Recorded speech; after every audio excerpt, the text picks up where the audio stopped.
जर परमार्थ करताना त्याग निर्माण होत असेल तर अजूनही कीर्तन करून जर आमचा लोभच संपलेला नसेल, त्यागच निर्माण झालेला नसेल, रोज कीर्तन करून सुद्धा नाही आपण उत्तम पारमार्थिक म्हणून नाही।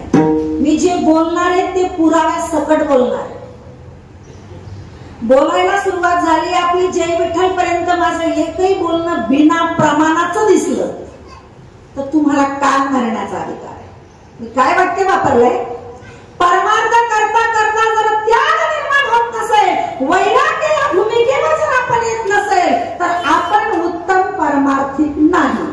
भगवद्गीता बोलते श्रेयो हि ज्ञानम अभ्यासात् ज्ञानात् ध्यानं विशिष्यते, ध्यानात् कर्म फल त्यागस् त्यागात् शान्तिरनन्तरम्।